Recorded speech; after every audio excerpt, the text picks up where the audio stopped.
Question is, what costs are you willing to pay?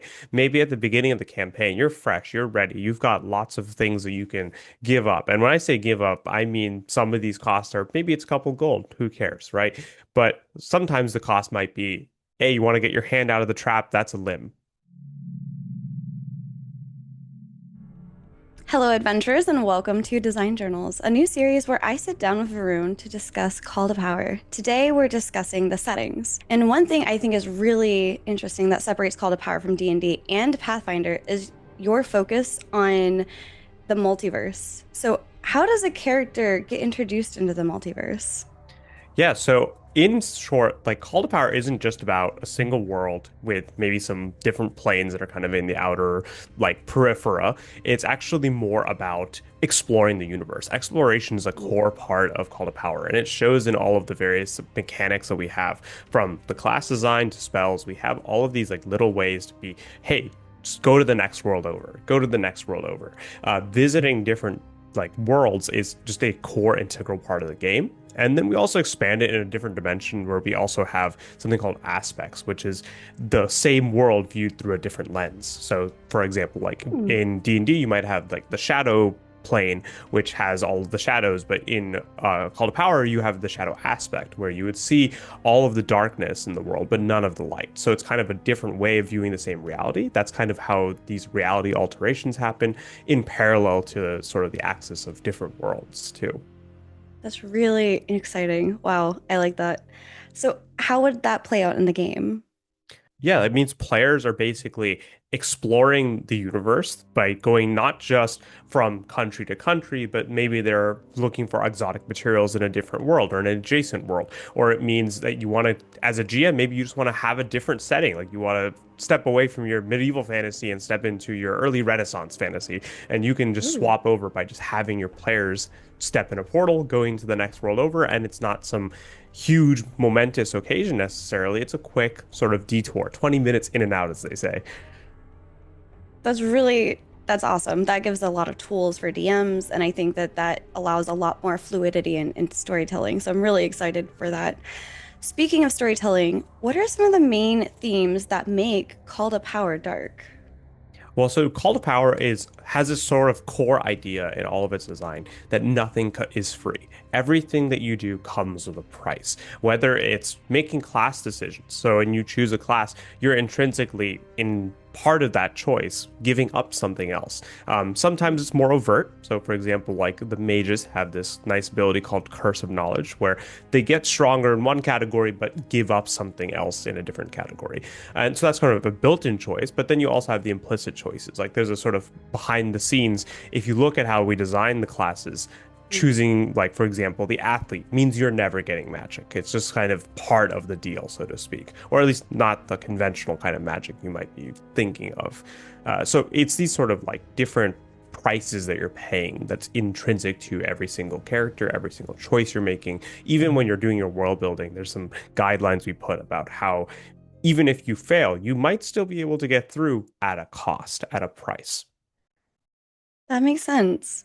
And I think we'll be talking about one of those things in a future episode, but I was curious. So, how does magic work? Because you touched on that. Mages might wield magic, but what about our sword wielding friends?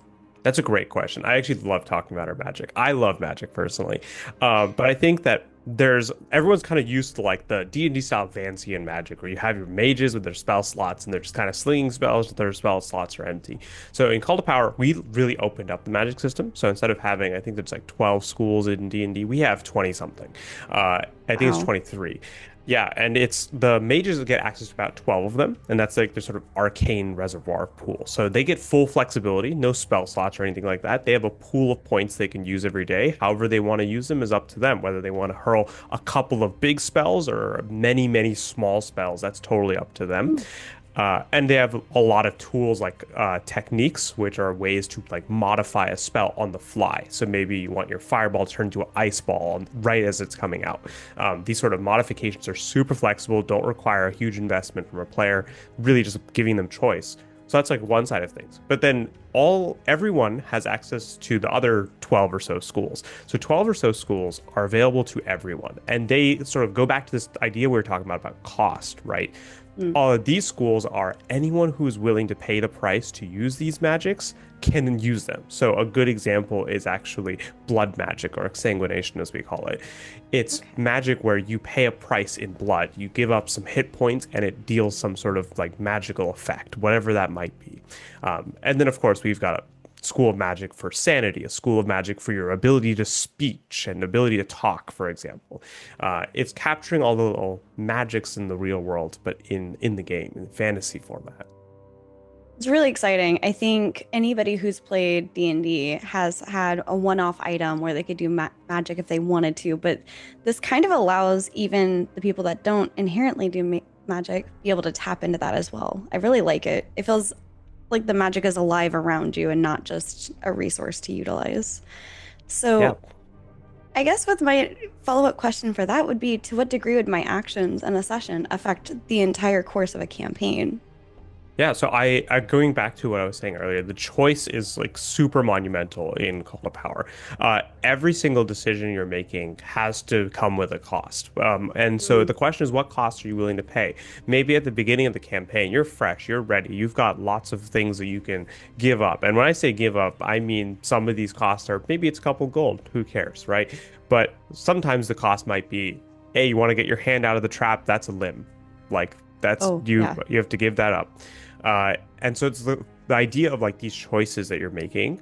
They're not just being made on your side; they're being made on the enemy side. Call to Power is kind of like almost like a chess game, where when you're against some adversary that you don't like, you are basically giving them costs, they're giving you costs, and the question is who runs out of cost to pay first. So every single one of these choices, they're meant to be long-standing. Like you can get lucky. A lot of the Call to Power philosophy is also that the effects and spells you do, they work the way they're intended to. So there's no like sort of gamification of wishes. There's no like trying to finagle something out because we changed who makes the rulings of a game, which we can talk about more in detail. But it makes it so that the game masters and the players are both making choices that are affecting the other side, right? So your big bad's giving up things. Your big bad might lose a limb because you got some lucky thing happen to you. All of these little bits and pieces that are changing. So it's really about what did you do to change the course of the story. That's really awesome. I really like that. It really adds a lot of agency in the player's side instead of just the GM, or I think as you call them, storyteller side. Yeah, So that's absolutely. really awesome. I guess one final thing to ask and wrap this episode up is how do you hope someone feels walking away from a table after a session? Does that change as they progress? That's a great question. I think that there's sort of two different feelings I want people to walk away from when they play a session of Call to Power. One is if it's a really good session where they really synergize well with their team, they work together, they did the thing that they were trying to do, they should feel powerful. They should feel like they actually were able to assert a lot of agency. They should feel like, oh yeah, like this particular session, they just curb stomped all their enemies because they deserved it. You worked hard, you did the right thing, you planned it well, and it worked and executed well. That's as much as you could ask for. But on the flip side, on the sessions where the bad guys get the upper hand, or if you're a bad guy, the good guys get the upper hand, whichever, or if the other side gets the upper hand, you should feel like you've been caught off. You should feel Mm. like, oh man, they caught you with your pants down. Like you walk away feeling like if you lived, wow, that was a hard fought battle. But at the same time, hey, you lived, you made it to another day, and you'll have your reckoning. So it's sort of like the polar opposites. Really, I'm trying to capture this feeling of both like the Dark Souls feeling of beating that really hard boss, but also the Jujutsu Kaisen feeling of being like, I'm the most powerful person around. And you should feel both of these at different moments, I think.